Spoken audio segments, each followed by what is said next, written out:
A warm-up that we would do in Kenya, we're going to do a quick set of claps, okay? So you're going to clap 4 times, and then you're going to clap 2 times, and you're going to clap 1 time. So 4, 3, 2, 1, okay? So we're going to do that together on the count of 4. Ready? 1, 2, 3, 4.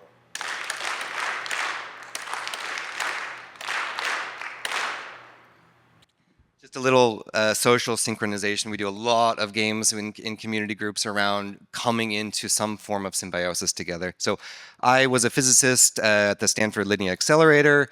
I got pulled into econophysics, which was a physics modeling economics, and fell in love with the idea of community currencies. And the idea was that everyone's missing money.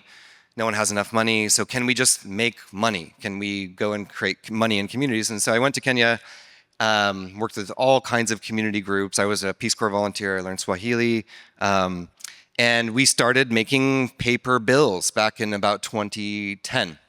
We quite quickly got quite good at doing that and quite quickly went to jail in Kenya, and they thought we were a secessionist plot.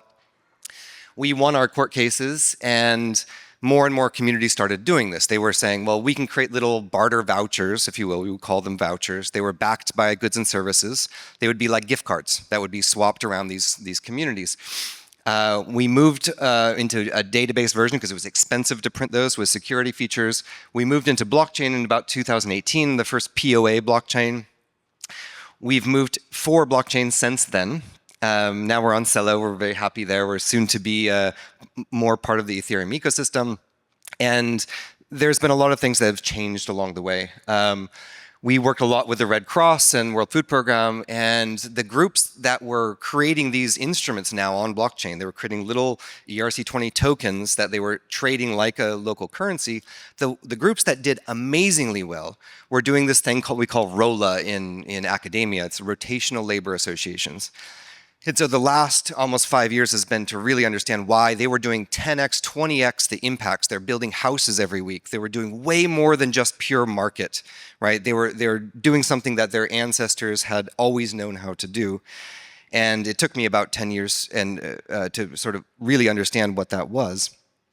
So there's this really beautiful history of rotating labor associations. In Kenya, it's called Mweria. And Mweria is from a Bantu language group that stretches all the way down to South Africa. The term Ubuntu, you might have heard before. It's made up of 2 words. It's Ubuntu. In Swahili, you would say Kua Mtu. And really it means Ubu is to become, and Mtu is a person. So the process of becoming a person is to be in relationship with other people. And if you're not a person, you're not in relationship to others. You lack utu, which would be personness or humanity. And the process of coming into relationship with each other was called Mweria. So Mweria, and there's many names for this tradition. It seems to be pre-lingual, it's so old. Was a way that the community could exchange goods and services and resources and commitments with each other in what would be called like an intangible or economic commons. And it had many forms, so I'm going to step you through a very simple one. Here you have 3 families. The middle there, just imagine it's like an intangible commons. In blockchain, we can think of this as a pool. So we'll use the term pool, like Elinor Ostrom would call this a common pool resource. It is the collective memory of their commitments and reputation to each other, okay? Each family there has some commitments for the year. We've represented them as little tokens here. They could represent a day's worth of labor, let's say. So there's a pool that's seeded with the goodwill and intention of the community. This family on the left is going to say, I need some support from the community. I want you all to come help me. So they're drawing on a common pool resource. They're pulling the commitments out of the pool and saying, you guys, please come and help me build a granary, right? These guys are fulfilling their commitments, right? This family on the left there is now indebted. What's left in the basket is their liabilities, their commitments that they need to fulfill. The next family does the same thing. Finally, the last family does the same thing, and they've completely cleared their credit and debt obligations with each other, right? They've reached a full cycle. From the outside, you can look at this as a mutual credit, but from the inside, it's a common pooled resource, right? So mutual credit is a view, right, debt and credit into this. I don't have a lot of time, but these practices are quite amazing. They're everywhere in the world, every culture. There's a book out now called Grassroots Economics, and you'll see in the glossary, every culture in the world has a version of this. It predates any form of barter. It seems to be the original economic system that we evolved into, and it matches very well with MyCoFi, mycorrhizal finance. There's a lot about what we would call a human society. The term kaya was a way of identifying the social structure of people that included the sacred forests, where they're practicing these practices. There's a lot around Ostrom. These are Ostrom's 8 principles that you can pull into protocol. So most of our work has been to say, how do we take these observations and these practices and pull them into something that we can functionally use? And the protocol looks a bit like this. So you've got 4 major functions here. You've got a curation on the left here of what is valuable in that community. These could all be represented as ERC20 tokens. You've got a valuation mechanism, right? So this is a way of, in Uniswap, you have bonding curves connecting values. But you could have all kinds of ways to do that. A community can say 1 day's worth of labor is equivalent to bringing a lot of mud for the wall patching. There's a way to create fairness between those exchanges. And then there's a way of limitation. So if I'm a woman in the community and I get everyone to help me, and then my debt is in the community, right?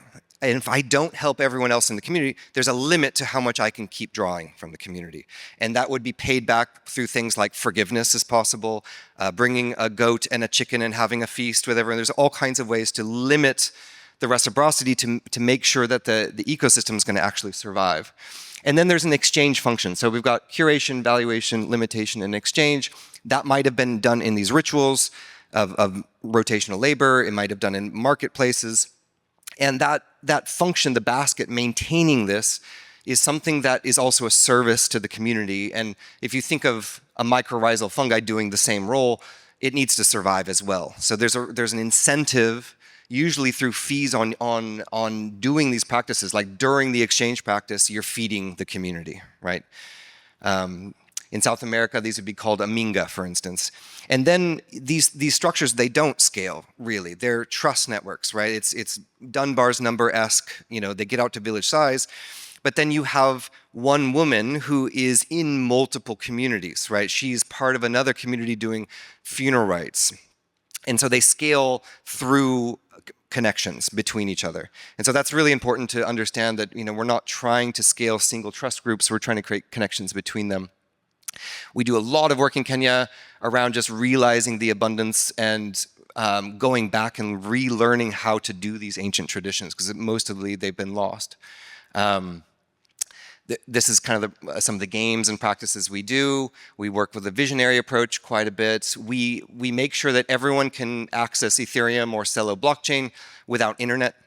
We've been doing this since 2015, 2018, making sure that the telecoms act as a relay between the blockchain and people without internet. This has been huge. We've had 60,000 businesses. This is the network now across the whole world. It's expanded way out of Kenya. We have a website called sarafu.network.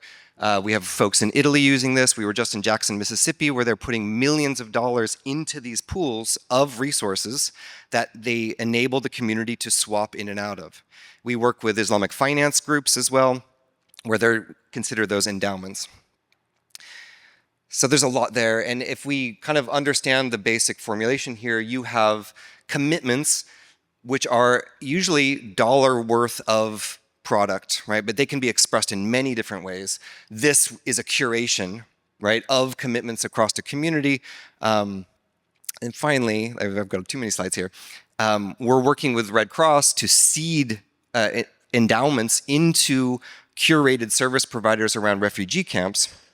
The refugee camp service providers can swap in their commitments for future value. They're getting production financing.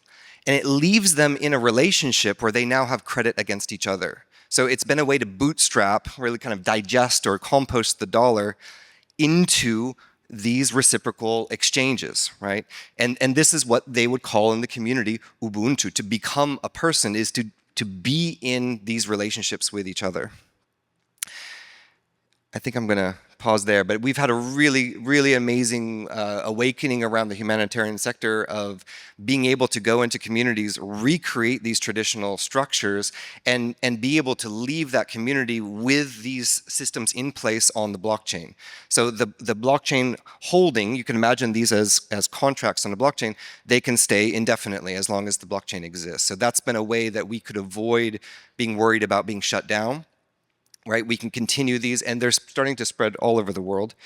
It's quite exciting, and yeah, thank you. Let's continue pooling our commitments on the trajectory of our beautiful shared heritage. Thanks, everybody.